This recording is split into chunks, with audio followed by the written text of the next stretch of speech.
Are we going to talk about each of those lures? No. You never know. If somebody asks a question about a specific type of lure, he can just pick it up.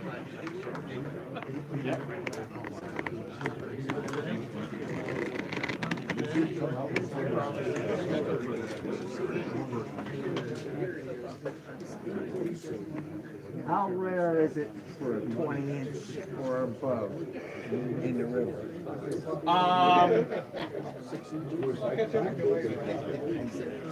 I gotta watch what I say on that. Measured correctly, mouth tip closed, the way they measure tournament fish, it's rare. Not mouth open, not, as in if you pinch the tail and swipe it, it's not common.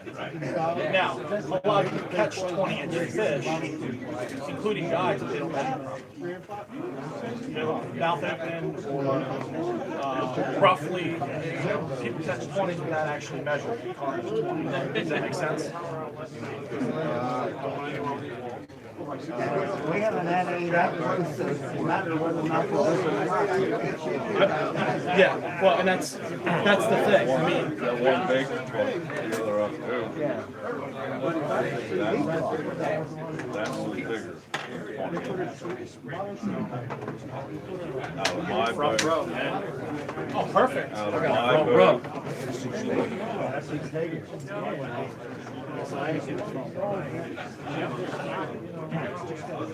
Out of my boat.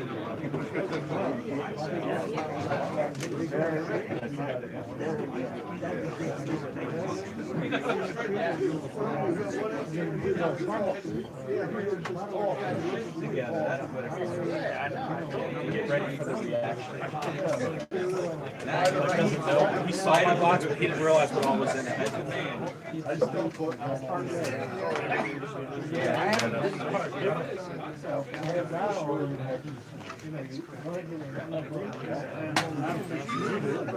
Okay, another full house. Great. I thought everybody's hanging out. Want to welcome everybody from YouTube for stopping in and taking advantage of watching our seminars here, Susquehanna Smallmouth Saturday. So thanks for joining. You guys are going to learn some really cool stuff from our man Corbin here in just a minute. Thank you guys for coming. Appreciate it very much. And this is a big deal for us because this is our second year and it's really going well and we really appreciate it. I'm going to have to make some arrangements for next year, looks like, for seating. Yeah, Mike, let's make some arrangements. Yeah. I'm going to have to come up with something here to make it more comfortable for you guys, but I apologize for the seating situation. We knew we were going to have a pretty decent turnout, but we had no idea that we were going to get this many. But thanks a lot for coming. We're going to make it bigger and better next year and a lot more comfortable. So everybody out there, if you can come, we're going to have a really nice setup for you. And we do appreciate it so much. So we're going to get going here. We're going to keep continuing on our journey. We talked to Jason earlier this morning about the winter fishing right into the spring and that, that pre-spawn type of thing. So, that kind of carried you from the cold water up until the pre-spawn, really the staging of the bass, kind of that time frame in there. And now Corbin's going to kick off that seminar starting from that period, take you right on through the spawn, into post-spawn, and right up to when they start to calm down and start into their actual summer time feeding. So that post-spawn and summer is two totally different types of things. So we didn't want to kind of cross over on that. And you'll see what that's all about. If you hang around for my seminar, you'll see how the summer really changes and how the post-spawn is in the summer, because there's a lot of different things going on there. Corbin's going to cover all that. Fantastic. Glad to have Corbin again. Some of you guys sat in with him before. Corbin's great. You guys are really in for a treat. We do want to say one thing. Corbin is a guide on the Susquehanna River along with Jason Shea and Pete Holmes. he kind of works for them, and he kind of works for a lot of my trips that I can't take. So Corbin's on the river all the time. We snag him up wherever we can, and he's a guy that makes them bite. So, you know, when it's really tough, the things that he's going to talk about, this is stuff you want to write down. You want to stick it in the memory bank, because he has a gift at catching fish that don't bite, and I'm really, really impressed with every time I go fishing with him. So, Corbin, take it away, buddy. Enjoy, and make sure you guys ask major questions. Anybody out there that wants to ask questions, go ahead. We'll try to be able to do what we can with that. We'll answer all your questions also. So have fun. And Corbin, there you go, buddy. Thank you, Mike. All right, guys. An empty chair up there. I used deodorant this morning. I don't know why nobody wants to sip it. It's reserved, I believe. Well, That's a big buddy. all right, guys. Well, first off, thank you. As Mike said, this is an excellent turnout. Some of you guys, I see a lot of familiar faces out in the audience here. This is the second annual small. We did the first one, and it's awesome that it keeps building every single year. So, that being said, I want to open this up to you guys right away. For those of you guys that have not heard me talk, I want you guys to get the most out of this. Everybody's like, why do you have so many baits up here? Well, because I use all these baits. And I'm not going to sit here and say I don't use them. I use them all spawn, post spawn. There's so many different patterns that can happen this time of year, you know, from cloud cover to sunny to dirty water to clean water, you know, fast water, slow water. So I really want to open it up to you guys and figure out what you guys want to get out of this. So does anybody have any specific questions or things you guys want to get out of it first of all? Really like the changing river levels, like going up really fast, going down really fast. That's the thing that Okay. transition changed my brain from what I'm doing. Okay. Yep. So we'll discuss changing water levels. By a show of hands here, how many of you guys run a glass boat? Okay. How many people fish from the bank? How many people run a jet boat? Okay. Kayakers or, you know, okay. So we have a variety of things here in the audience. For those of you guys that I may not be friends with on Facebook, I posted something back early middle January for the audience, and some things that people wanted me to discuss, you know, and I'm really going to try to incorporate those things into this particular seminar, some of which was glass boats. You know, people are like, well, how do you navigate the river safely? Another was, how do you use your electronics, okay? I have a jet boat, all right, I run a G3. I've had 1860s, and then this was my first year running the 20-footer. But I grew up fishing out of a prop boat on Goldsboro. So I have a family, you know, on the Susquehanna River. We've had a cabin on there. So for those guys that have prop boats, I want to be able to relate to you guys too in this seminar, because, you know, everybody's fishing different areas, but some people are like, hey, I can't get up in that jet boat water. So how do you catch fish in the slower water? You know, how do you catch fish in the deeper water? How do we use electronics? So, well, first off, I'm just going to kind of open up. Any more questions on you guys want to bring up right now, or anything specific? About dirty water. Dirty water, okay. So, Dirty water. I'm looking at thoughts on electronics. yep. Are they useful when we're fishing, 6, 7, maybe 8 foot max? Yes. Yes. Yes. So when we're talking about the spawn, okay, when we're talking about, you know, electronics, to me, my graphs are always running. Always, always, always. I'm running Garmin's, okay? I've been running Garmin's. I have a side imaging on my bow or on my console, and I have down imaging on my front, okay? So the reason why your electronics are so important is, what's the number one thing you got to look for during the spawn season? Beds, okay. Bait, okay. Water temperature, yep. What else? Hard bottom. Hard cover, hard cover, okay. So if you're looking for hard cover or hard bottom, how do you know? If you're a brand new person that just bought a boat, okay, if you're a kayaker, if you're somebody in a glass boat that's like, okay, yeah, I run the flats, I run the Potomac, I go up to, New York, but how do I know where fish are going to spawn or where they're going to go after the spawn ends? How do you know? You have to look at your graphs. So that's 6, 7, 8 foot of water? Yes. Okay. I'm looking at all that stuff. And I'm also looking at ditches. I'm looking at contours, I'm looking for humps, and do you know the number one thing that I look for? Grass. Grass, grass, grass. Okay, so I'm gonna break into all this stuff in different mini segments, but yes, absolutely, electronics are very, very, very important. Okay, and there's not a whole lot of guys that use them. I mean, people are using them more and more, but not, not effectively. I mean, you can graph ledges, you can graph, and you can even side scan and see fish or in trees and stuff like that, depending on if there's enough water on it. Okay, so any other questions at this time? Well, is there something good to watch as far as how to read your grass properly? Yes. As far as setting up your grass, reading your grass properly, I hate to say you can learn a lot on YouTube, okay? But how I learned was trial and error. One of the coolest experiences that I ever had was the first side imaging unit I ever had. It was by Lowrance. It was on my Lake Marburg boat, which I had a 20 horsepower on, and I took my grandfather out on the Susquehanna River. And for those of you guys that don't believe the river changes, for those of you guys that don't believe in side imaging, it was the coolest experience of my life because my grandpa has been on this body of water since 1959, and he's like, over here there used to be a rock, and I'm like showing it to him on the screen. He's like, well, no, it's up about 30 yards that way. I was like, no, Pop, actually it's 27. So it was really cool to be able to kind of break that down and see how things have changed with the fluctuating water levels, things being silted in, those kinds of things. So that being said, I'm going to start talking about some baits, some time of year, and some things that I like to do differently. You guys, raise your hands, ask questions, stop me anytime. I mean, I'm here for you guys. I have a question. Yeah. What's your running a jet boat? Yeah. How you gauge the water that you need to fish for that particular day, just to be on the safe side? Yep. Can you explain that to us? Okay. So, as far as navigating the river goes, Yes. Or where are you going to fish? Let's say the river is like 4 feet in Harrisburg. a 4-foot in Harrisburg. Let's say, I'm just saying that. Okay. What would you feel comfortable fish on the river?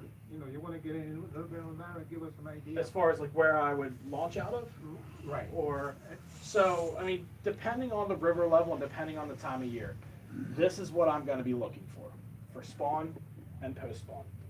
I'm going to be looking at water temperature. Okay. If I do not know the water temperature, I'm looking at the river gauge. If the river gauge is flat, okay, that means that we don't have water fluctuating, right? If the river gauge is on a sudden drop, that means that we're losing water. There's a rise coming. All these things are going to dictate different fish positions, okay? So at 4 foot, you got to watch where you're going. I mean, if you don't know how to run the river, you really have to watch where you're going, okay? I go to Goldsboro a lot. I go to Fort Hunter a lot. I can even go north. The thing is, when it gets to be 4 foot, you don't have as much water to navigate. So those fish have to get in little areas, and they're going to use things like ledges. They're going to use things like grass beds, okay?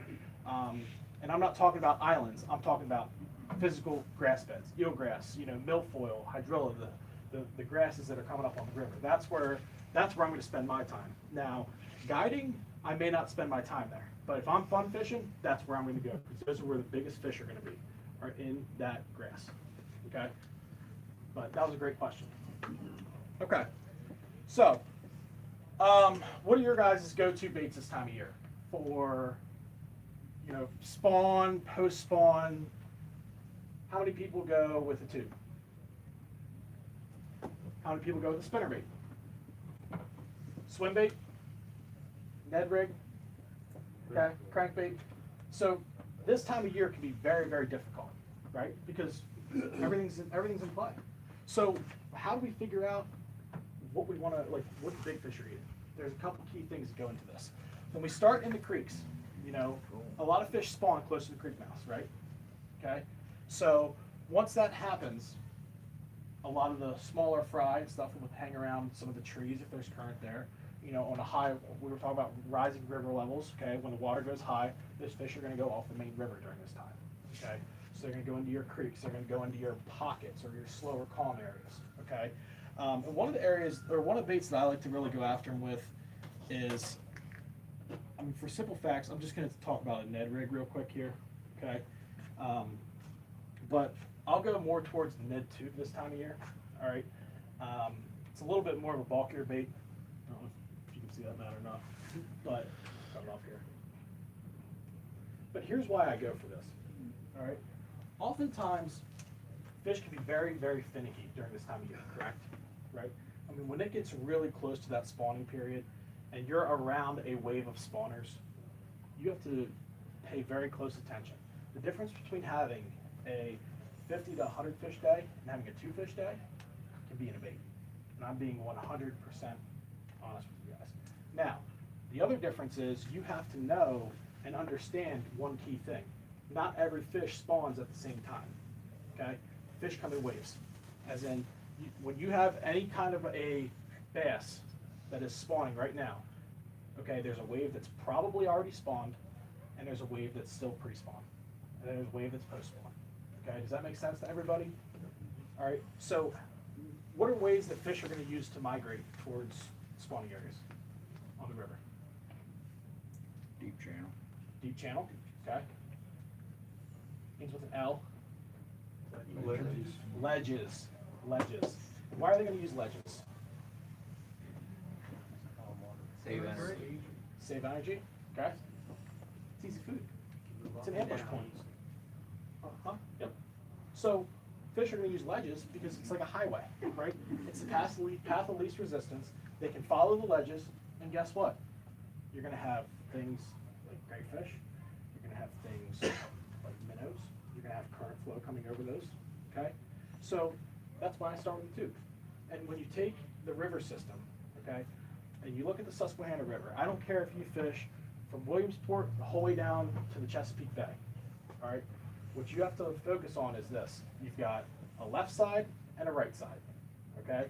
You either have warmer water, cold water, maybe clean water, maybe dirty water, okay? You have channels, right? You have ledges. But guess what happens? Every single creek that feeds that is like a mini river. Okay, so you have to break down each individual creek too. Does that make sense to everybody? Because again, you're going to have your left side and your right side. Now, you're not going to have clean and dirty water in a creek. The whole creek's usually going to be clean or it's going to be dirty. Okay, but you have channels in and out of these creeks. Okay, does this make sense to everybody? So when we're talking about channels, ledges, things like that, if I go up to the back of a creek and I catch fish during the spawn on a Ned tube, and I catch them the whole way out, guess what? Those fish are probably pulling in. If I go to the back of the creek and I catch no fish, and I catch them at the mouth, they're either pulling out or they're just starting to come in. Does this make sense to everybody here? All right, so why do I throw the Ned tube? As you guys can see, I brought this little Sterilite box with me today, and the reason being is I want to show you guys a bunch of different baits. I know that you guys can't see in the back this up here, so after this, we can put a bunch of different baits in it and kind of see the differences here. Okay, I am going to be passing baits around. I don't know if there's somebody in the back that wants to just kind of start a big pile to collect them or whatnot, but the reason why I go with the Ned tube is pretty simple. It's a little bit bulkier. It's a little bit bigger, okay, and chances are 3/4 of the people out there are throwing a Ned rig instead of the Ned tube, okay? So by the time that these fish have already gotten to the spawning stage, they've seen a lot of Ned rigs, okay? But they haven't seen near as many Ned tubes, okay? And here's the difference. For those of you guys that can see it, okay? This tube is standing up, vertical in the tank. For those of you guys that fish a regular tube, okay? I'm just gonna put this one here. It's got a weed guard on it. Doesn't matter. Black and red tube, excellent dirty water bait. Okay, when the fish get up in the bushes. Okay, so for those of you in the back that may not, that can't see this, here's the difference. When I put this bait in the tank, it stood straight up. When I put this in the tank, it went like this and rolled over. Okay, when fish get on the spawn, they get finicky. Okay, so when they get finicky, guess what you can do with this? You can dead stick it. You can throw it out there, whether it's a Ned rig or a tube.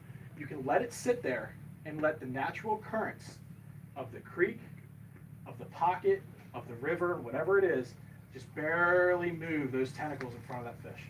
So during this time, one of the most critical things that you can do is dead stick a Ned rig.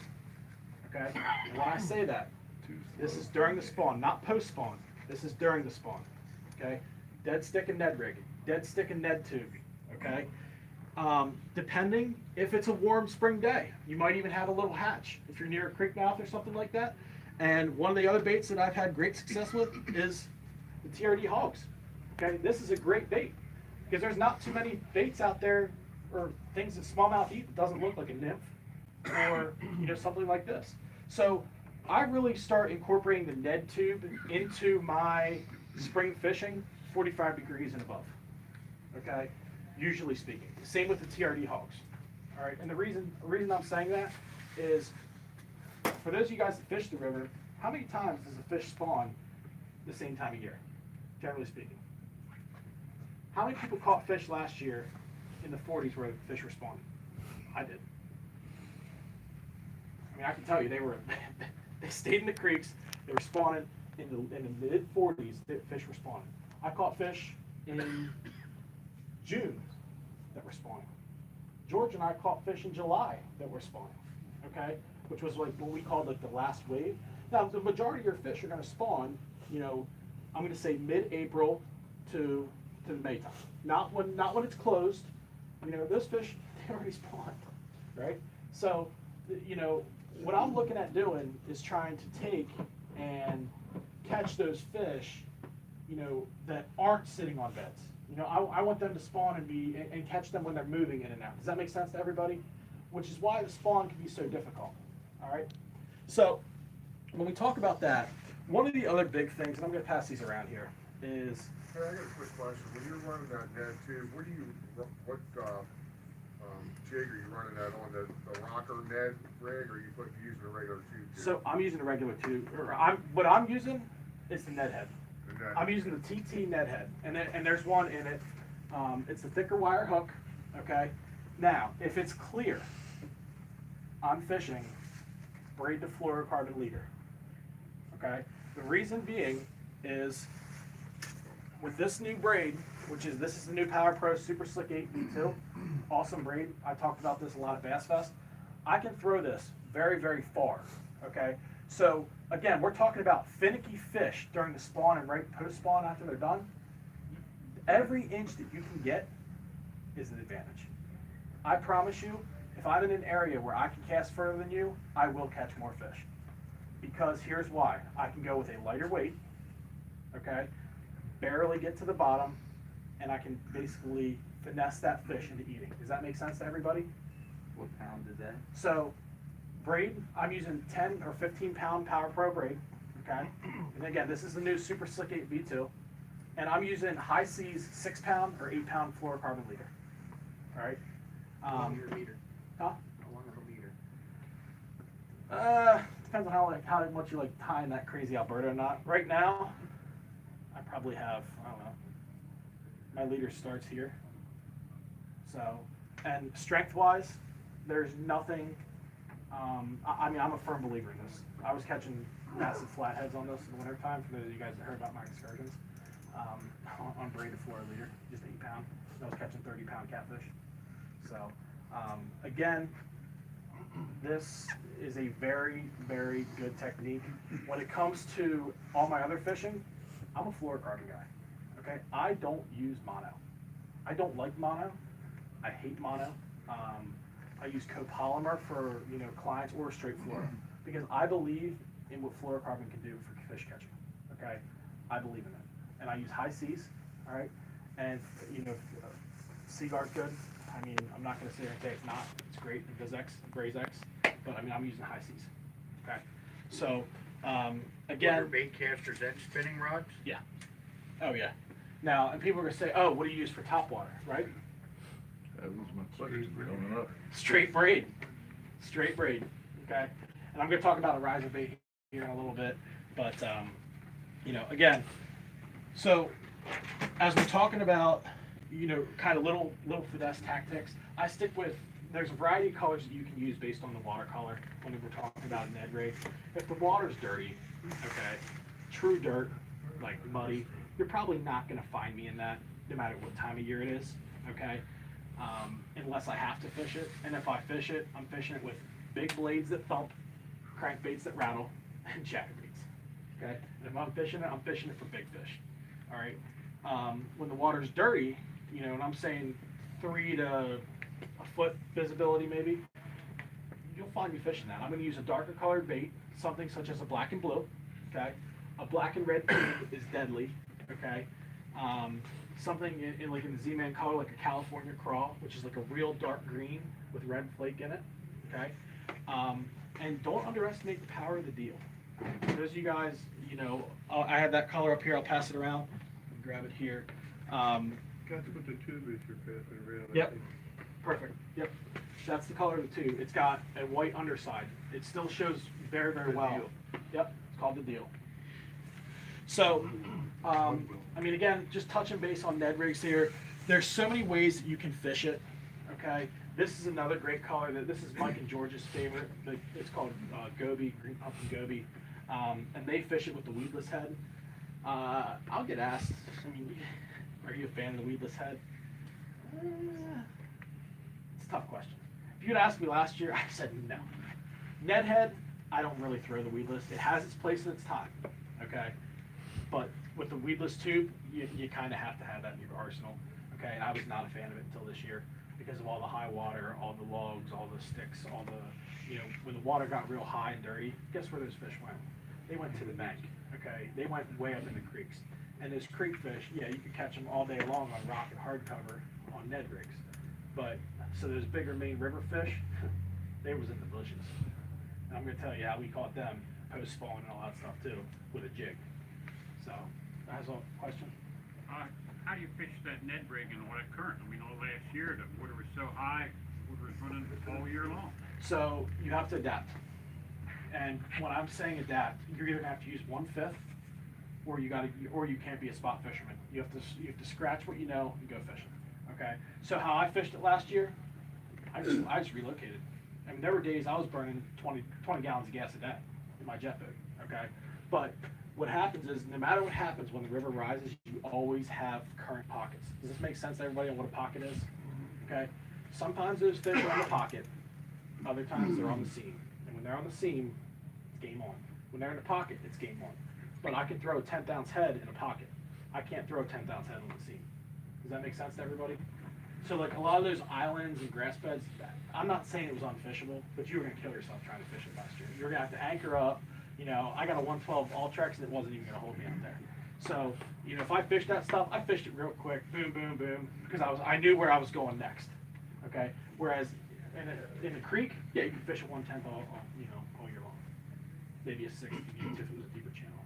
Is there a gauge level where you're like unsafe if you're fishing at 12? No. I usually go with like 11, but here's the deal. If I'm going fishing, I'm not going to guide if it's 11. I'm not saying it's unsafe. You can catch a lot of fish at 11 foot, okay? But you're fishing creek mouths, and you got to be able to run. I'll fish with my buddies, but for the sake of clients, for the sake of the adventure, the trip, I mean, it's not always nice at 11 foot around the boat, okay? I mean, to put in perspective for you, if there's a lot of things being blown out of the creeks, I mean, you're talking running over sticks, you're talking about running around logs. I mean, yeah, me, George, and Mike, we'll go fishing together all day at 11 foot, but I mean, you really have to watch that gauge because keep in mind, there is a degree of error, okay? So let's say that you launch in 11 foot, and you're like, wait a second, this current's ripping. I mean, my whole thing is, I want to be able to go home and see my girlfriend. I don't want to get the call, hey, guess what? Corbin's down on the bay floating. You know what I'm saying? So, I mean, you always have to keep in mind you have to respect the river. Okay, and you have to. But I mean, again, a very good question. The other thing I do is I watch the creek gauges. Okay, so if you have a boat and you have a jet boat, or you have a kayak, okay, you're at a huge advantage here because there are so many launches that you can use if you're willing to drive. And what I mean by that is, for example, who knows where the College of Gwinnett comes in? Okay, it comes in right above City Island there. If you have a jet boat and the river's real bad, the way that the river funnels around at 11 foot, you can launch your boat right there because it's kind of semi-protected, right? If Goldsboro is another one, depending on the water level, you can historically get your boat off that. I go up north, way up north too. you know, Mahatonga, where you know, you can launch there. So, I mean, again, you just gotta, you may have to drive around and figure it out, trial and error, but, I mean, you can see creek gauges for almost every creek, every big feeder creek on the Susquehanna River, and you can also watch the Juniata River gauge, okay? Because there's times where the Susquehanna comes way up, right, and the Juniata comes up because of the water being pushed into the Susquehanna, okay? So when that happens, go launch the Juniata. You know, I mean, you can fish that, all that's fishable. And that could come from snow melt from upstate, that could come from, you know, whatever. So, a lot of random stuff. All right? So, again, back to the weedless Ned rig. I'm going to pass this around for you guys. Okay? Take a look at it. I have a question concerning the ebb and flow of the river. Yeah. So, you know, I don't get up there much, so if I'm looking ahead, Thursday looks great, you know? Yeah. But then I hear, there's a front going through New York, and it's gonna rain like hell. How long does that water, that flood, if you will, take to get down to? It depends. I mean, I'm glad I'm on YouTube right now. Who's the biggest liar in the United States? The weatherman, right? You know, so you know what I'm saying? I'm going fishing, dude. If Thursday's my day to go, I'm going. And if it's raining in New York and it's gonna come down that way. Well, say it's raining on Tuesday and you're gonna go on Thursday. Are you concerned about what's coming down? No. You're not, but I am. Okay, that's fine. I'll tell you why. I'll tell you why I'm not the least bit worried. Because I know if it rained upstate, I'm gonna crush them. And the reason why I'm gonna tell you I'm gonna crush them is if the creeks are cleaner down here, all that muddy water that's coming down is gonna create a transition between mud and clear water. Does that make sense? Yeah. So, like at that point, I'm like, oh baby, it's like, hey boss, I'm not gonna be in on Friday, you know, because those fish are gonna sit right on that line where they can sit, if, you know, depending on how it's going. Is that the same way when you got, like you're up around, like Shady Nook?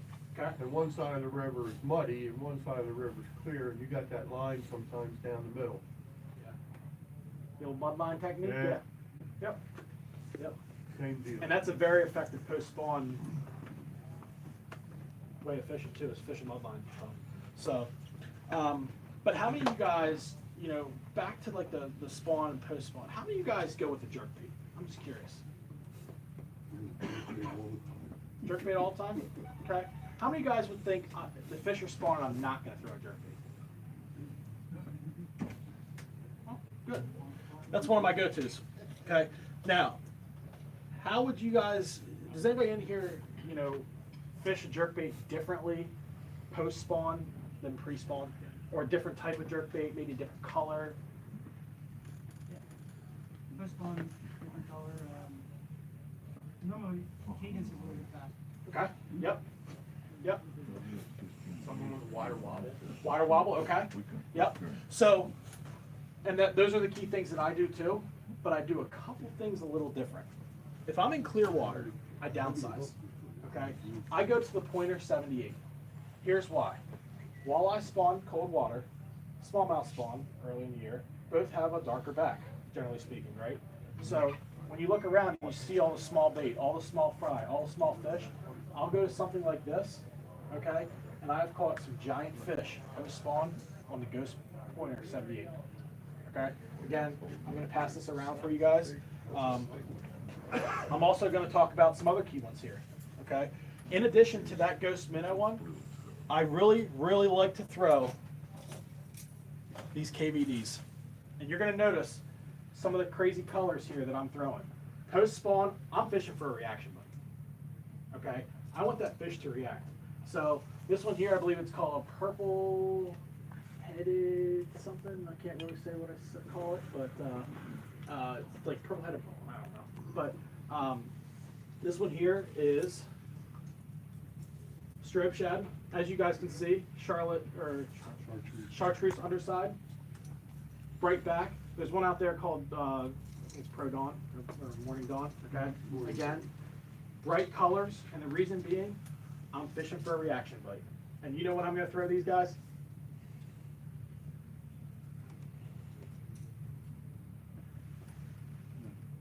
Cloudy, clear water. Cloudy, clear, post-spawn water.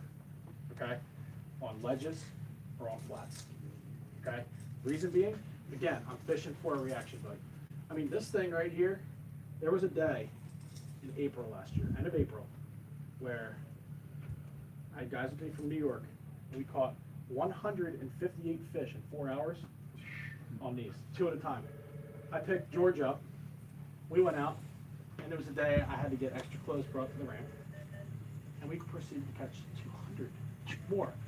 And then we're like, okay, let's go to the burrow, right?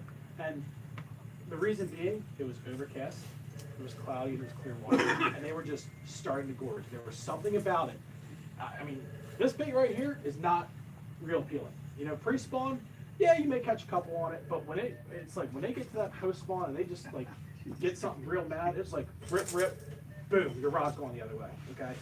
And they were just stacked on the ledge. So I'm gonna pass some of these around, you know, again, some of my favorite colors here, okay? Any megabass guys here? Guys that really like megabass, okay? This time of year, I'll go with the junior, and I'm not gonna pass this one around, okay? I'm not passing this one around because the hooks are super sharp. I'll go with the 110 junior, all right? And I'll tell you what else I use a lot post-spawn that people don't think of, the 110 silent. That's silent, 78. There's a little rattle in it, but yeah. Yeah. So again, we're not taking the big loud baits if we're trying to kind of match the hatch and the fish are being a little bit more finicky when the sun's up. You know, I'm gonna go with something more like this silent approach. You kind of got to see and let the fish tell you what they're gonna eat. Does this make sense, everybody? So, all right. One of my other favorite baits that I'm going to discuss here is the chatterbait. And I cannot tell you guys how many big fish I caught on a chatterbait last year. I can't tell you guys how many fish I caught on a chatterbait last year. And I can't tell you how many big fish I've caught post-spawn in my career on a chatterbait. Okay? And here's why. There's 2 big things that happen post-spawn. Who knows what one of them is? Crayfish hatch. So we might as well call it crayfish etouffee. And that's what I told Mike I was going to call it because I'm going to talk all about that crayfish hatch. Okay? Because let me tell you, if you match it, you're gold. If you don't match it, guess what? You might as well go home. Because you can get so frustrated. Because when these crayfish hatch, which is usually early June, which is typically post-spawn, right? Gets very tough. Can get very tough if you let it. So some baits that I use, you know, the chatterbait obviously. All right. What color chatterbait you guys use post-spawn? Green pumpkin. Green pumpkin. Can't beat it, right? I'm going to tell you the bait that discovered it for me. I'm going to pass it around. It was a couple years ago in Goldsboro. And I called Mike. And I was like, dude, you're never going to believe this. And he's like, yeah, well, what now? I said, I am on. I said, giants. He's like, okay. He's like, well, I'm like, Mike, I need every Houdini chatterbait you have in the store to my house. He's like, Houdini? I'm like, yeah. He's like, what do you mean? I'm like, dude, they're just eating it. I can't even like explain it to you. He's like, what do you mean? I'm like, sending him pictures. He's like, Jesus. So on this particular instance, river was dirty, okay? And post-spawn, we talked about ledges briefly, you know, as a path. I went and I fished what I love to fish, which is grass. Okay, I've fished a lot of years for largemouth. I fished a lot of tournaments. I fished all over the place. I love to fish grass. I don't care if it's smallmouth. I don't care if it's largemouth. A lot of people see grass and they turn away. I say, nope, I'm going in. And what happens post-spawn is this. Your river typically, okay, starts to drop and your grass starts to. So you have this big game of what can I get through that grass without getting so frustrated I want to go beat my head against the ledge, right? So chatterbait is a very, very good bait. All right. Now, the reason why this was working was this. I wasn't catching these fish unless it was the first 10% of my cast. I want you guys to think about that a minute here. I'm fishing for post-spawn fish. I'm catching 4 or 5 pound smallmouth. I'm not talking about 1 or 2. I'm talking about 30 in a couple hour span, multiple days in a row. They're in the top edge of the weeds. Okay? They were ambushing this out of the grass, okay? But what was happening is when you made the longest cast possible, which is very key to post spawn, if you guys take anything from this, you got to make the longest cast possible. So I'm there bombing this as far as I can, right? It hits the water, and I'm only fishing 4 foot. There's sparse eelgrass clumps, which I know are here. There's some milfoil mixed in. Falls down like this, right? Crawl falls down. I go and I barely drag it, and it was like, and I'm like, I mean that's what was going on. They were either hitting it on the fall when it hit the water, or when I was dragging it. In the first 10 foot, 10% of my cast. If I didn't get a bite done, I was burning it back in. Okay. Reason being, and guess what that taught me? That day taught me more about post spawn fishing than I ever could learn in my life. Do you know why? Pretty big bait for a smallmouth, right? Post spawn, you're thinking they're not really going to eat. And I'm talking middle of the day, like 10, 11 o'clock, catching giants when it really gets tough all morning long. Reason why it worked? Major crayfish hatch. On that particular instance, this is what they were eating. I'm sorry, excuse me. I'm sorry. So, again, I'm going to pass it around. When the sun came out, I need to have a golden blade. This year, completely different story, okay? I'm going to talk about that right here. This year, it was the year of the chatterbait, okay? And you could use this one, which is green pumpkin. It's a bruised green pumpkin jackhammer. You could use black and blue, okay? You could use green pumpkin. Now, all of mine have swim bait trailers on them, but I was just putting basically a crawl on the back, okay? It didn't matter if it was an Ultra Vibe speed crawl, didn't matter if it was a Z-Man turbo crawl, didn't matter if it was a baby rage crawl, okay? But in June, when it cleared up that little bit of time, if it did not have orange, you did not get bit, okay?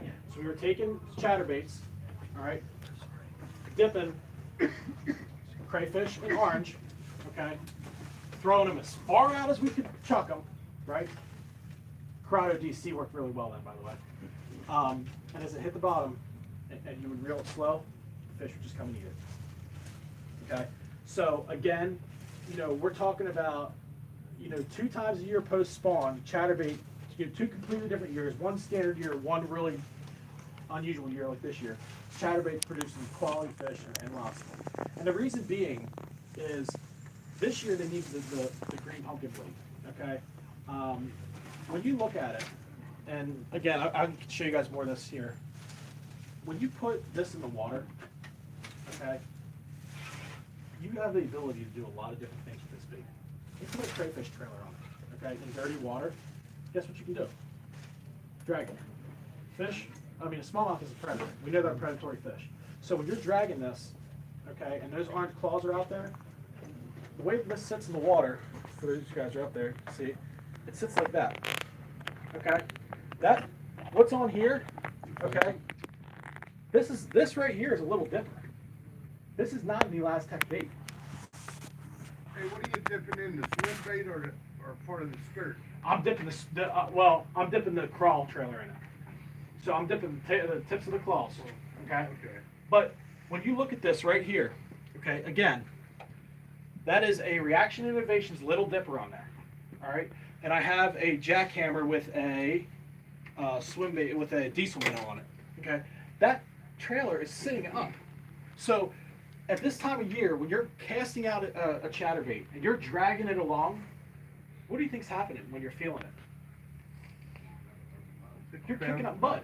You're kicking up mud. You're making things scurry along the bottom, which, again, we're talking about crayfish food, right? We're talking about crayfish etouffee. So these crayfish are going everywhere. And if you guys ever catch a smallmouth at this time of year, what color are the claws? Right. They're either orange or maybe they're blue. So if they're blue, guess what you do? You dip your claws blue. If they're orange, you dip your claws orange. Okay? And the other way I figured this out was stroking a tube offshore on the deep humps of Goldsboro, which I graphed because I could see right where they stopped on side imaging. Okay? Anybody ever fish a dirty dark green pumpkin Cabin Creek? Tube? Right? dipped it orange. I was like, man. And it was, if you didn't dip it, you didn't get bit. And they were this big. So I was like, oh, I got that solution. 2.5 inch. Well, 50 tubes later, I was out of tubes. The fish were still biting. So I went to the 4-1. They just kept eating it. Okay? So as we're talking about, like the crayfish, matching the hatch, that orange dye, it can be the difference. We're talking about little things. We're talking about the toughest time of year. The time when nobody, when some people are like, oh my gosh, the time, I'll tell you the time of year we're talking about. Everybody's favorite, where you pull up to the boat ramp and the guy with the pontoon boat's got it jacked sideways because he's out right after Memorial Day weekend, first time launching the boat for the year, right?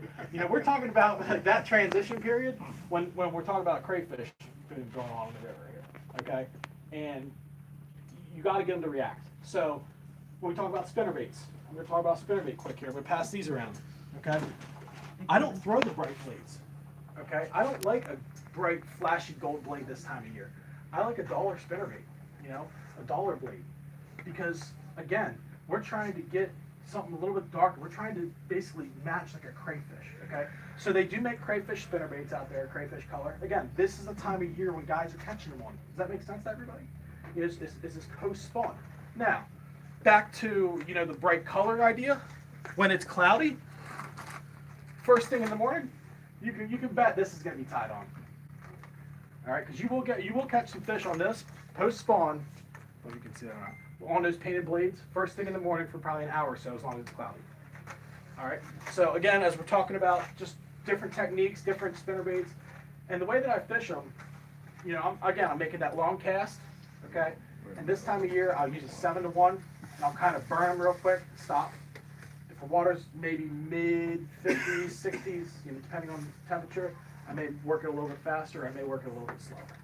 Any questions? Yeah, for chatterbait setup, can you walk us through rod, reel, line setup, and then also the hook set? Yeah, absolutely. That's a great question. And okay, I'm gonna apologize in advance for this. This is my chatterbait setup. This is obviously one of the best ones that's gonna be on the market, but there's a lot of other chatterbait setups you can get away with. This is a G Loomis Conquest, Shimano Conquest. And the reason why, yes, this is a $600 fishing rod, okay? And you don't need a $600 fishing rod to catch one chatterbait, okay? Now, when I'm chatterbaiting, these are the most important things that I look for. The tip, okay? So, when I'm fishing this, does that look like a fast tip to you guys?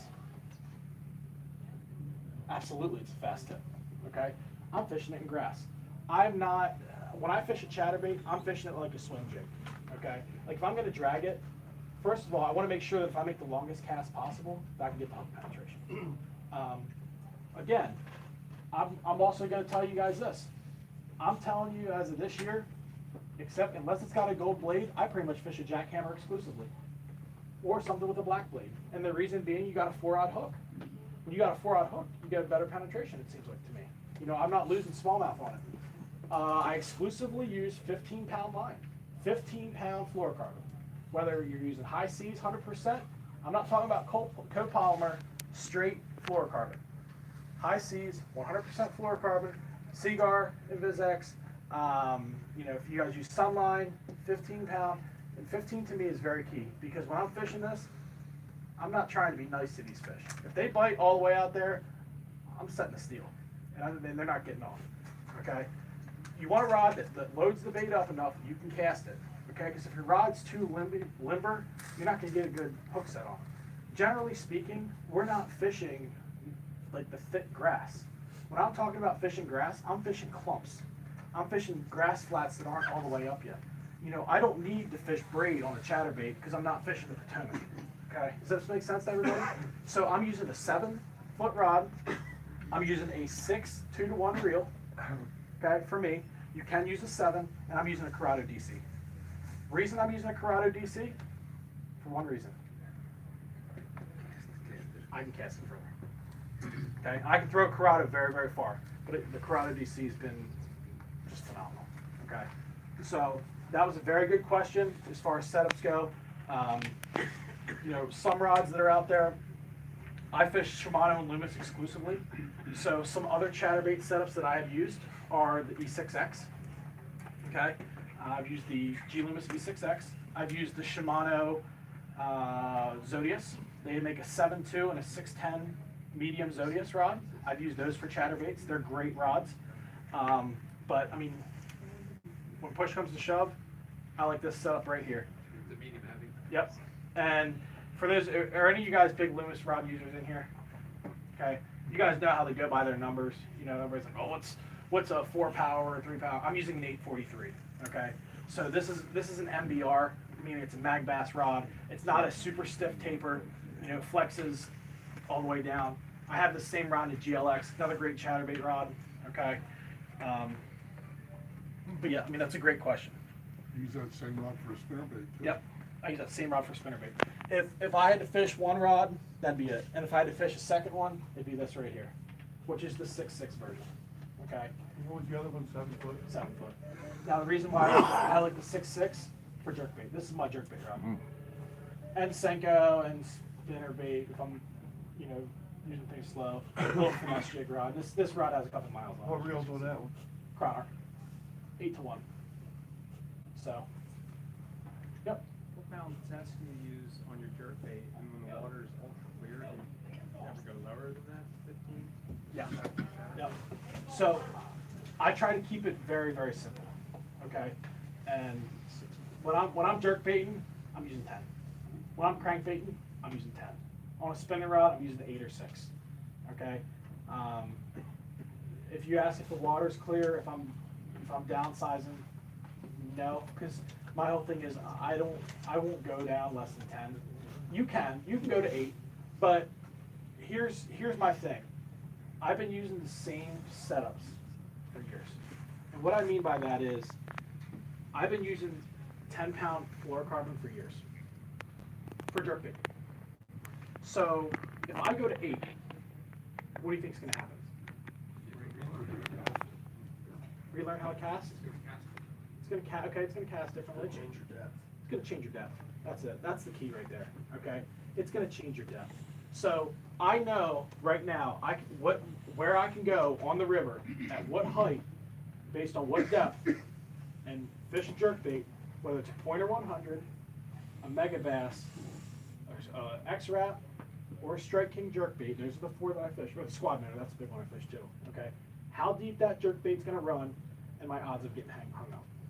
Okay, if you go lighter, you may be stuck on the bottom. If you go heavier, you may not get a bite. Okay, and you know what the old rule of thumb is? If it's not broke, don't fix it.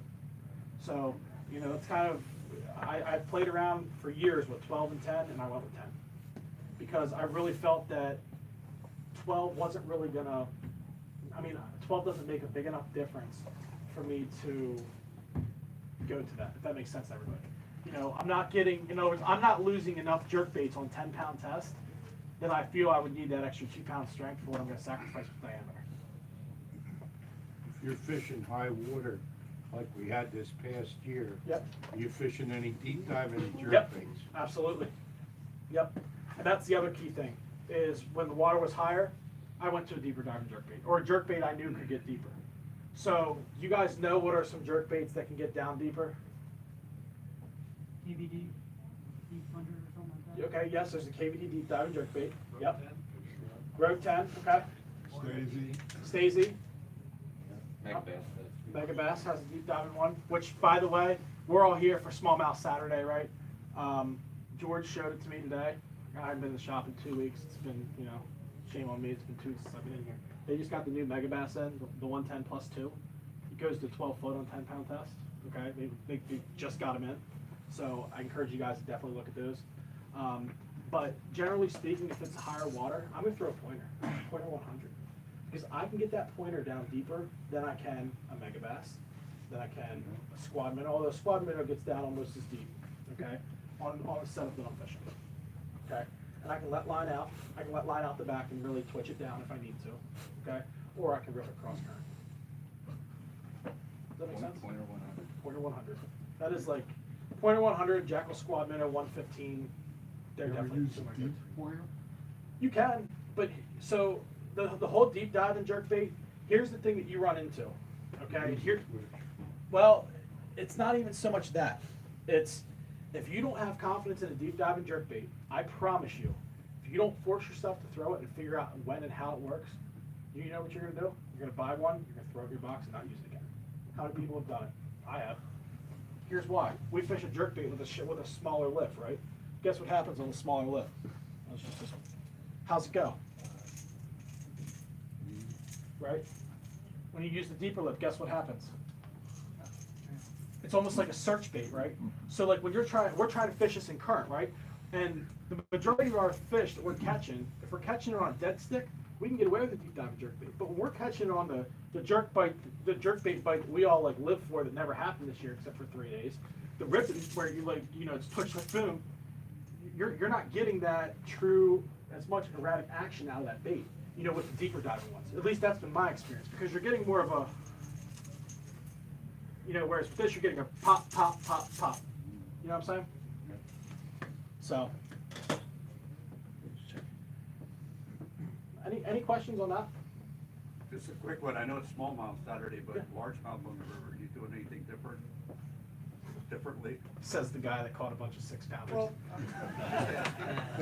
well, there's my view. Yeah, absolutely, absolutely. I mean, the biggest thing with largemouth is largemouth are lazy, smallmouth aren't. You know, George makes the best analogy on it. Yeah, largemouth is like, yeah, give me the steak on the platter. The smallmouth's like, I'm gonna kill the cow. You know, so but as you guys already know, George, you can see him making that analogy, right? So, I mean, again, generally speaking, I'll fish largemouth a little bit differently because they're not going to move as much, at least on this part of the river. They move some, but they don't move as much as smallmouth do. Okay, and you know, there's a whole different environment of what they're going to be eating. You know, they eat a lot more bluegills. They eat a lot more. You know, like they live in kind of different sections, like I should say. They don't like current as much. Now, when I was on that chatterbait bite, yes, I was catching some smallmouth and largemouth mixed in because I was in grass. You know, the largemouth generally do like the grass too. Maybe where a Goldsboro pool and the long level pool. Yep. So, so I want to go back to this crayfish boom here, okay? And I want to talk about, as we're talking about, you know, the whole crayfish thing, we're talking about eelgrass, we're talking about fish transitioning from spawn to post spawn, right? How do we know if you have a fish finder what that grass is like? How do we know? Go scuba diving? No, throw a rattle trap. Okay, so I'm going to kind of show you guys the difference, and this is one of my favorites here, the red-eye shad for this time of year. Typically, you guys can catch me throwing a TN70. How about that? All right. So you got a different size bait here. The red-eye flutters. Okay, so when you're fishing this grass, as it's coming up, okay, before the water gets down, if you're able to get a rattle trap through, you can catch a couple quick fish on it in the morning sometimes. Okay, but again, you're going to do that by making the long cast possible, dragging it through, because we're really checking to see what grass is there. How do you guys actually spend your time fishing grass on the river? Not the island's grass, not with the grass beds that people call them. I'm talking about physical green grass, aquatics. How many guys spend your time fishing it? How many guys shy away from it? Okay. So what I'm looking for is blades or pine trees. Does that make sense, everybody? If it's a bladed grass, it's an eelgrass. If it's a pine tree, it's like a milfoil. Okay? And where they mix is where I'm looking for. Okay? Now, I can catch fish out like, you know, across eelgrass flats too, because they will use that as cover. That's where you'll have fish come out of that grass as it's moving back and forth under the water, and they'll eat things like flukes. They'll eat things, you know, they'll eat some topwater sometimes, some spinnerbaits, chatterbaits. But where it mixes together is where you're going to find some big ones too. Especially if there's a rock, there's a stump. You know, when the water gets clear, if you guys have electronics, and you guys, you know, we're talking about using electronics. When the water gets clear and you can see those flats, you pet your ass. I'm wearing sunglasses and I'm waiting for everything on those flats, because if the flat becomes an eelgrass flat, okay, guess where those fish are going to be? They're going to be near the channels on that flat, okay. They're going to be near the ledges on the flat. They're going to be near the big rock on that flat. They're going to be near a stump, a tire, okay, a shell bed. I mean, anything on that flat that looks different is going to be where those fish get on. Make sense? So, again, I'll pass these around. This is a great color that Strike King came out with here. I also use it in the 1.5 somewhere. I may not have brought it. Okay. For those of you guys that are fishing some deeper water, it's right here. Okay. Spro rock crawler is a very, very good bait too this time of year. Okay, which is right here. And so is the Spro low rod. All right, and the reason being, again, this will get down. You can get this down almost 14 foot. So for some of those deeper ledges, Conowingo, long level, Gold Spro, you can get this out there and kind of still dredge the bottom if you guys don't want to throw chatterbaits and stuff. This is also a good one as well, the Spro low rod. Okay. So again, yep. You ever flip the crash for smallmouth? Absolutely, absolutely. And I'm going to talk about that here too, because that's one of my favorite ways. I mean, I love flipping for smallmouth. Hear that question. So, this brings me to my next subject of crawfish etouffee on the river.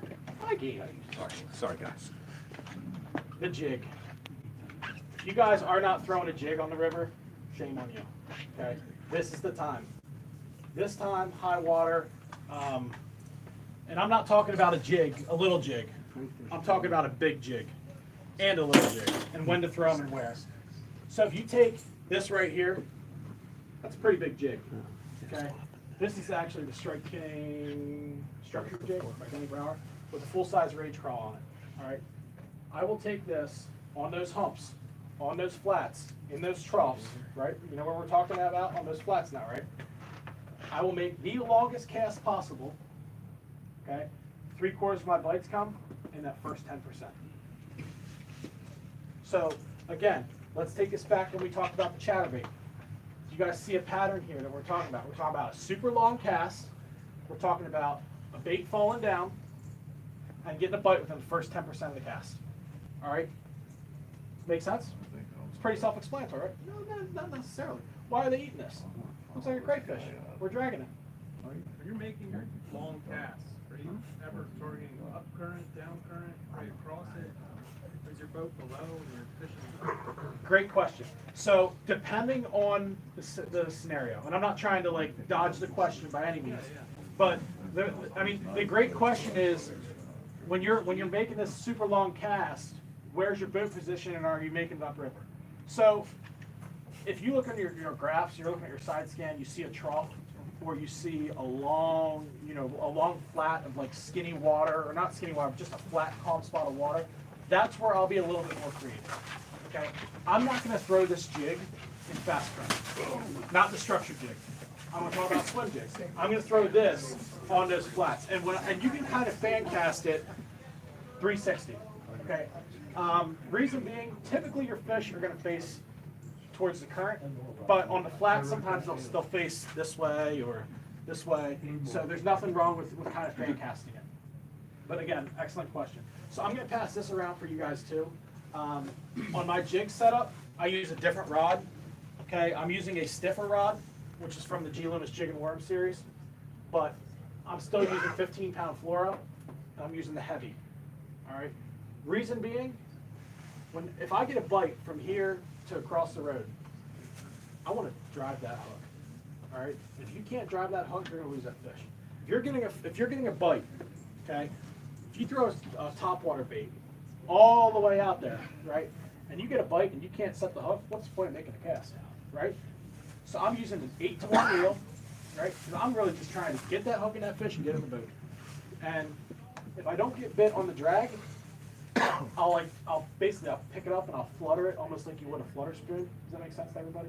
I'll pick it up a couple times, 2, 3, let it sit there, and then reel it back in. Sometimes when the fish are real aggressive and you have the orange claws on that, you reel it in and the fish will come up and knock slack in it. Okay? If that happens, what do you think you should do? Throw it back out there. Slow down. Tie on a swim jig because it's on. Yep. Yeah. You were talking about the crawfish hatch? Yep. What water temp do they do? That's like going to be. it's tough to gauge with the temperature. It's more of a time of year. So it's usually around Memorial Day weekend. You know, it's a full moon, give or take, around Memorial Day weekend, before or after. Okay, so around, we're talking about like a 1 month span here, depending on the water temperature. I'd say probably 55 to 65, but it's based on the moon phase. Does that make sense? Yeah. Okay. Is there a water depth that using the chatterbait is just not useful? Like a certain amount of foot below? Yeah. I like to throw the chatterbait.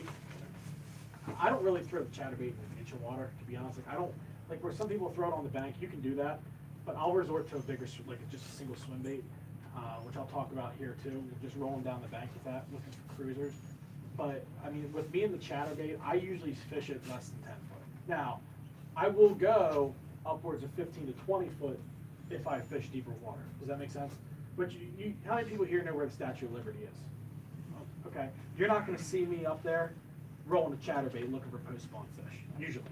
I mean, if I'm fishing up there for post-spawn fish, I'm graphing them and I'm trying to catch them on a finesse tactic. Okay, but I mean, again, a great question. So I'm going to try to fish that. You know, I'll fish it on, you know, a foot or two all the way down to 10, 12, 15 foot, depending on what's needed. And I'll use a 3/8 or a half, even a 3/4. I feel like in the last 10 years, the river stage recording has changed for some reason. Like, it used to be pretty damn accurate. Yep. And here in the last 3, 4, 5 years, if they tell you it's 4, it's really like 2. You agree or disagree with that, or is it just me? I agree. I'm not saying it's 2 foot off, but one of the times I was out with Mike and George, we launched and it was at 7.2, and when I ran down river, the Rockville ledge was fully underwater. Okay, I checked the gauge at 3 o'clock, and it was 7.2, and the Rockville ledge was sticking out of the water, and I was like, "You guys realize we lost like a foot of water today?" You know, I'm like, "There's no way this gauge is accurate," and I had that happen several times this year. Where, and I'm just using that ledge as a landmark because I had, you know, the way you navigate it, and you know, I looked at an island. I'm like, wow, you can really see where the water drops. You know, so I mean, yes, I definitely agree that you have to pay attention to the little things on the bank. I think they're gauging it somewhere else now, and that's why it's changed. I don't know. I think I saw something where they said it's not an accurate gauge and they're not going to spend the money to fix it. I mean, it was on the news. They actually said that like a year ago. Back to the weatherman, National Weather Service, weatherman, river gauge. Yep. So, what you know, as we're, again, and I was talking about crankbait there a little bit. I have other styles of crankbaits based on water depth. You know, you can use a little bandit. Okay, if you guys are in shallow water, fishing some shallow flats with some rocks on it, you can use the -1. Okay, this is a good one. Again, but the key thing is, what do you see on all these? Orange crayfish pattern. There's definitely something to the crayfish boom at this time of year. All right. The other thing I want to kind of discuss with you guys is, you know, one-off baits. What's a one-off bait, Corbin? I'm talking about baits that I use this time of year that if you get on my boat, I may not catch fish on it, but if I do, it's going to be a giant. Okay, and I'm going to kind of explain to you guys why I use them, you know, what I look for kind of when I use them, and, you know, why I would have it laying on my deck. Okay, so one of those baits, and a lot of these are like topwater baits, is this right here. And it's, oh, you guys can, it's a splasher. Everybody throws a popper, right? How many of you guys own a clear popper? Okay, I'm going to explain to you why if you don't, you should. So, you may also have a bug hatch this time of year, especially in the evenings or early in the morning. All right, and there's been numerous times where I've had fish coming up at the surface, and you can see them. And guess what? You can't get them to bite, right? You're like, oh man, yes. You reach down in their box, you're like, I'm looking for that first topwater bite of the year. Throw it out, you just get disappointed, right? So then next year comes along, and it's that same time of year. You're like, yeah, well, instead of waiting for a popper, guess what I'm gonna do? I'm just gonna tie on a whopper plopper, because at least I can throw it out there and cast it in, right? And you know, at least if one hits it, that's cool. So with this, I like throwing this one at bug hatches. Okay? Reason being, I throw this out and I let it sit, and I'll barely twitch it.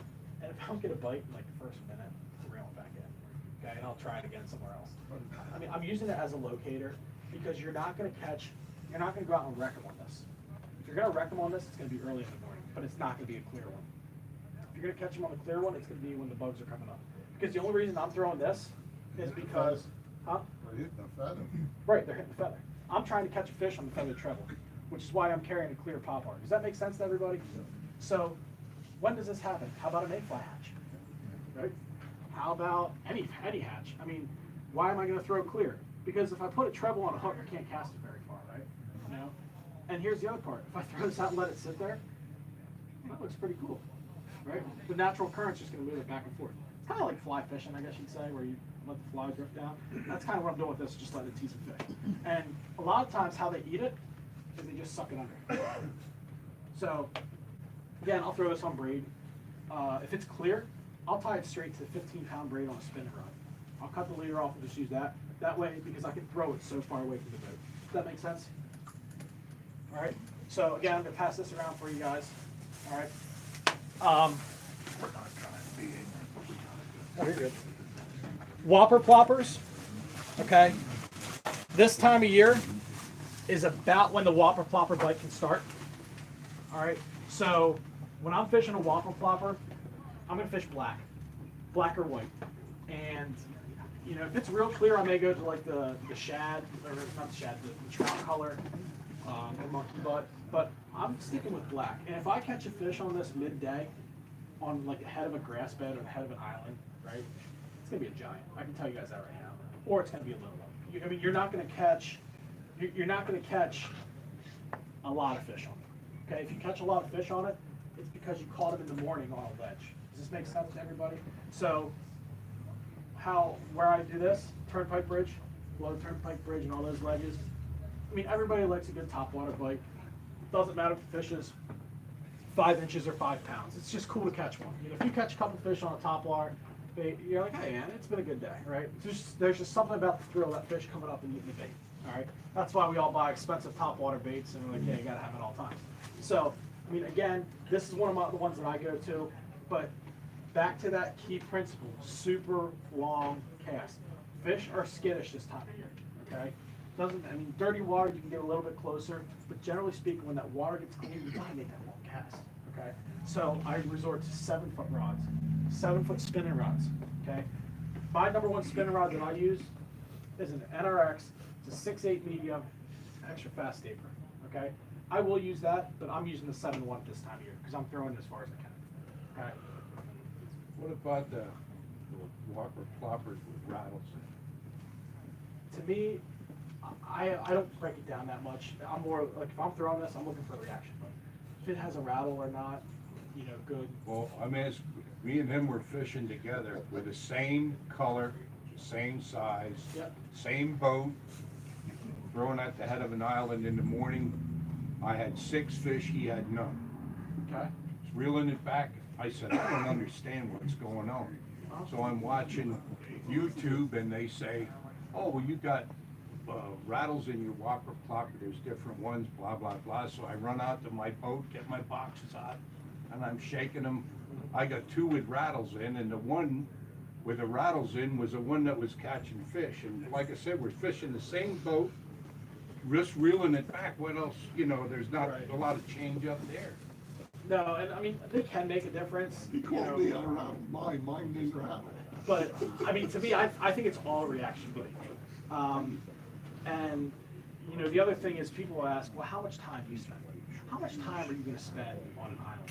How much time are you going to spend trying to get a bite? Okay? And here's my thing. And this is another thing you want to take away from today, other than a long cast.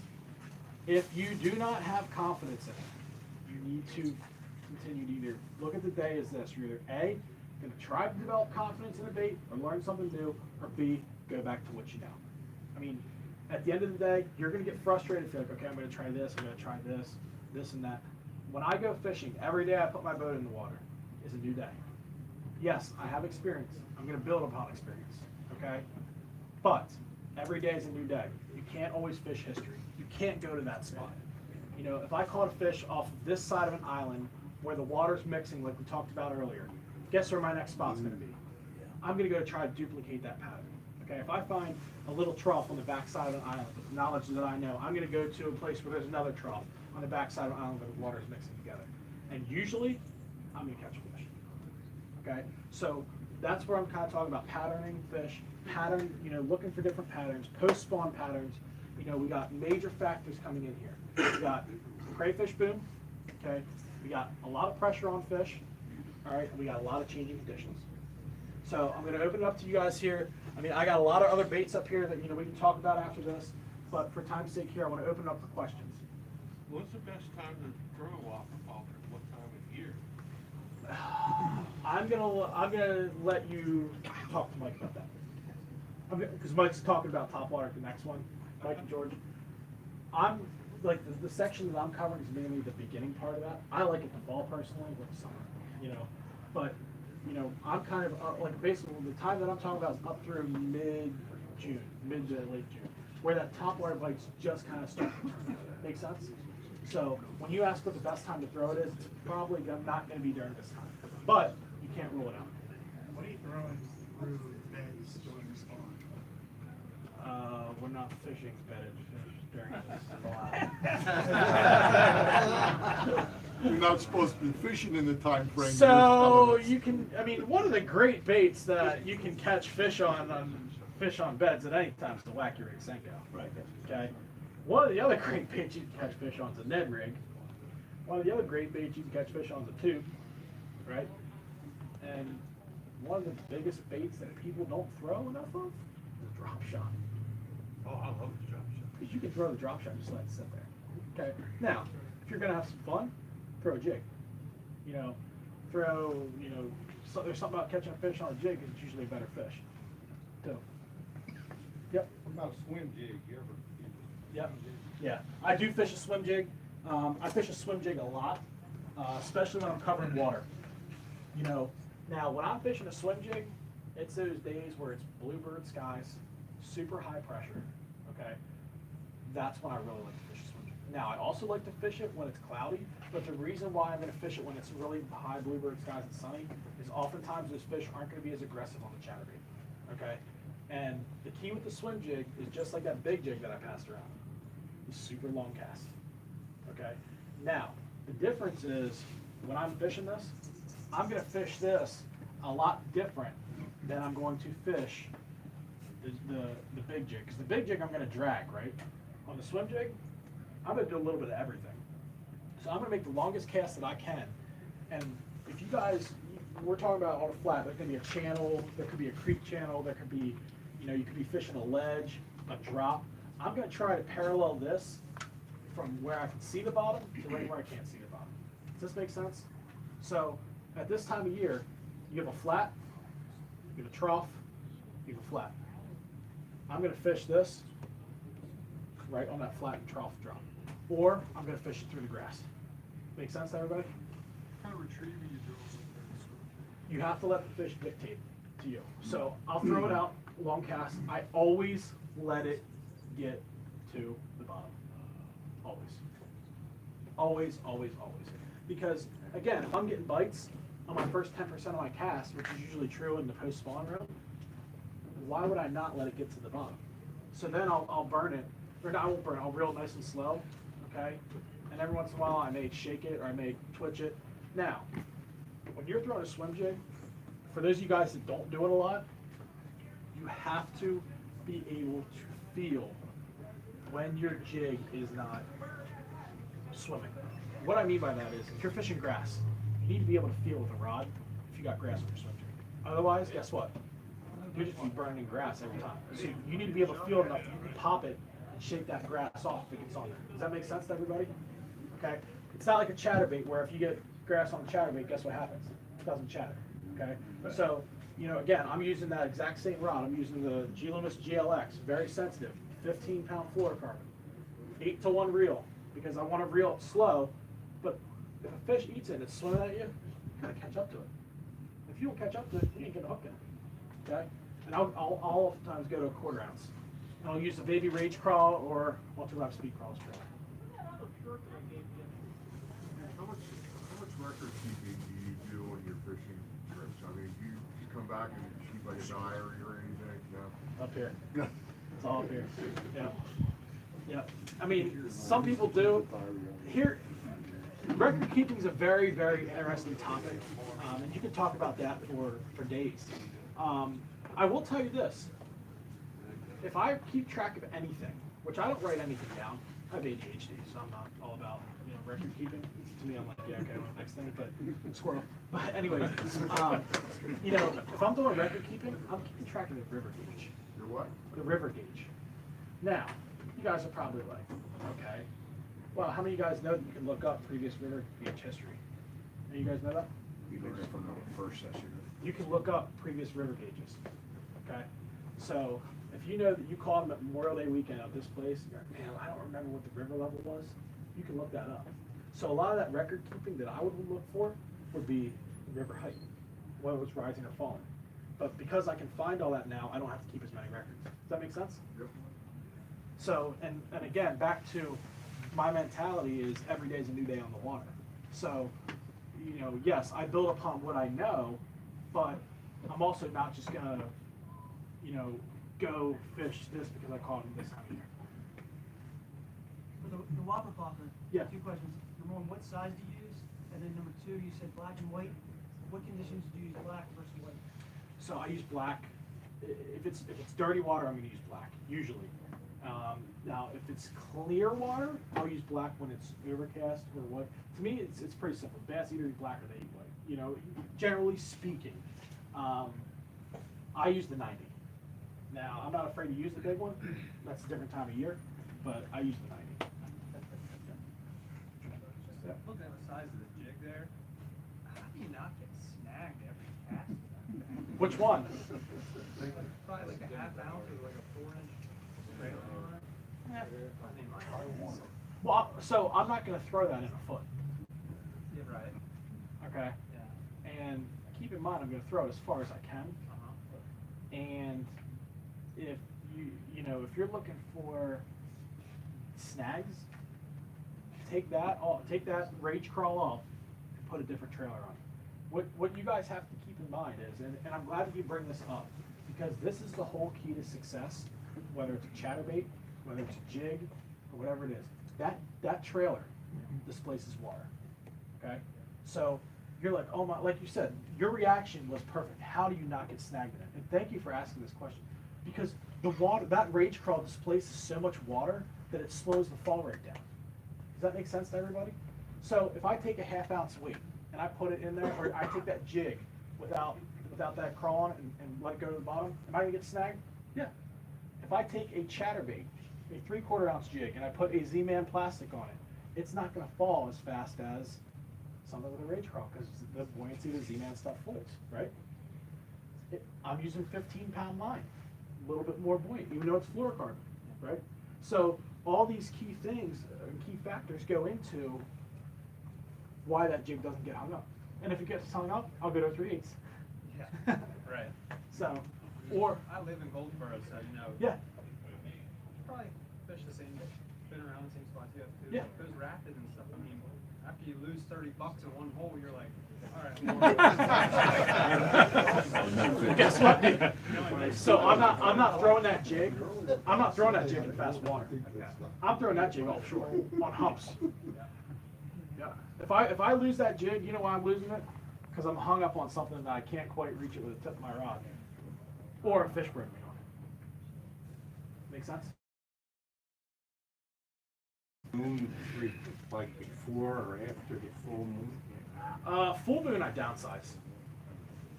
So full moon, full moon is very tough. That's when you have to let things dead stick at times. You have to pay very attention to little details. You have to pay attention to little bait fish. You have to pay attention to, crayfish boons. You have to pay attention to a lot of things. So, I mean, I tend to fish all the way through. Every weekend I go fishing,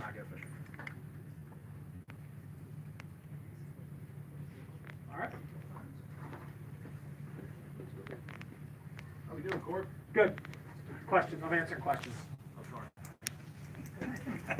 So, if anybody has anything else? And like I said, I got a pile of baits up here. I do have this mini tank to show you guys a bunch of stuff. If anybody wants to hang around, come look at things. I got a lot of the baits I didn't pass out. One thing we have, we're gonna do another door prize after Corbin's seminar. So make sure you get tickets before you go. And then I got Anthony Cicero, let's see, I don't know, fourth or fifth one, guys. Young kid going to the Nationals. He's out here selling hot dogs for fundraiser. Hot dogs, chips, and anybody's hungry, he's got them all hooked up back here. Help yourself. And next summer is going to be at 12 o'clock. By yours truly. Bye, Gary!